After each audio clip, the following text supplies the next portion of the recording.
Good afternoon, everybody. Uneducated Economist here. Absolutely love the comments section from yesterday's video. There was so many people telling me that they're going to unsubscribe from the channel, that I know nothing of economics, and that I am the greater fool.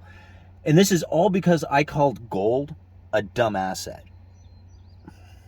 I have to think, if you got upset with me calling gold a dumb asset and that when you purchase it, you were anticipating that you were going to sell it to the greater fool, if you got upset with that, I would suggest that you reconsider why it is that you are buying gold and silver.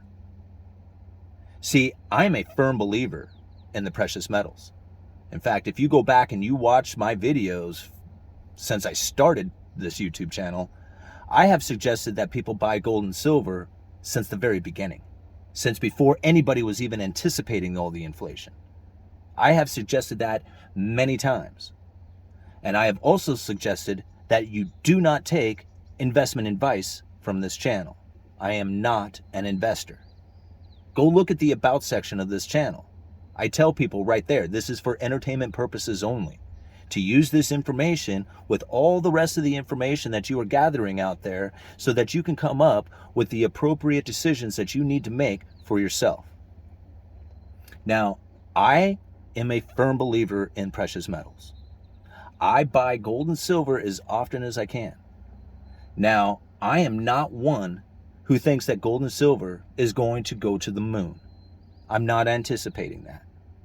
The reasonings that I had bought gold and silver in the beginning was because I was anticipating that it was going to go to the moon and that someday I'd be super filthy rich from all the silver that I had purchased. I do not feel that way any longer. The reasonings that I buy gold and silver is for the insurance policy that you get by having something tangible in your hand. It is away from a third party. You do not have to anticipate a third party coming in and following through with what it is that they said that they were going to do. You don't have to worry about that when you have it physically in your possession. So when you buy gold and silver and you think that gold is going to go to $20,000 an ounce and you're going to be filthy rich from that, think about what the economic environment is going to look like with 20,000 an ounce gold. Think about that for just a second. Do you realize how much economic pain there will be felt throughout the economy to have $20,000 an ounce gold? I do not wish for that moment, and neither should you. So if you are buying gold, anticipating, hoping, wishing for that to happen, I would reconsider it. Reconsider it and use it as the insurance policy you should. I do not anticipate silver going up to $500 an ounce. It could. If it does, I'm going to probably sell some. In fact, it would be foolish not to, right?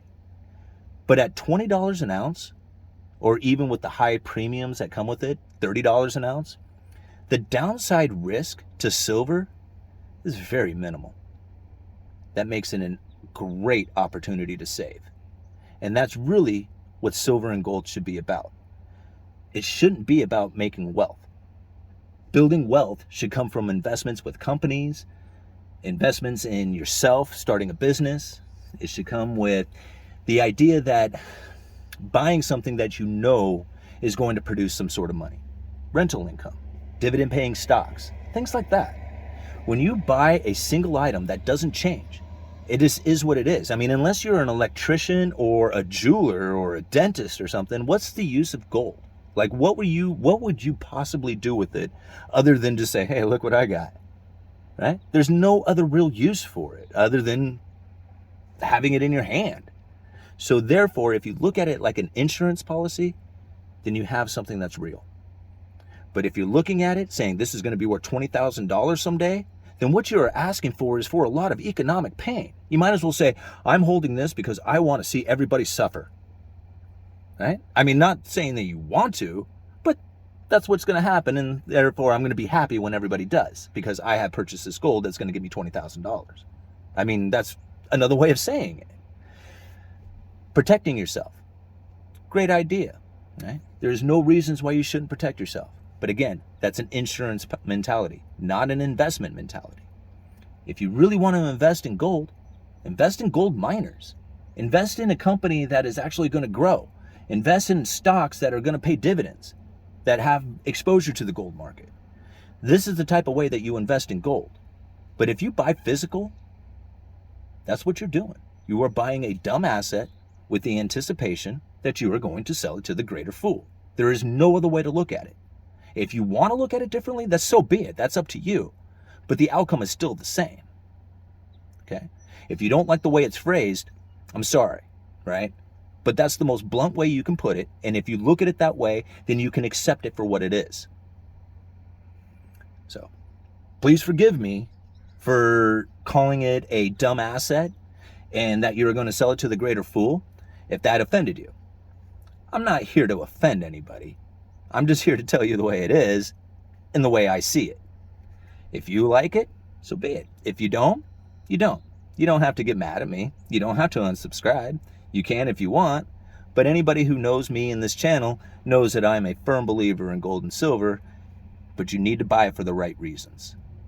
If you think that it's going to go to $1 million and you're going to be super filthy rich from it, driving Lambos because of all the silver and gold holdings that you had, man, that's cool. I mean, if that's the way you want to walk around and believe, that's up to you. I mean, I'm not one to, make that decision for you.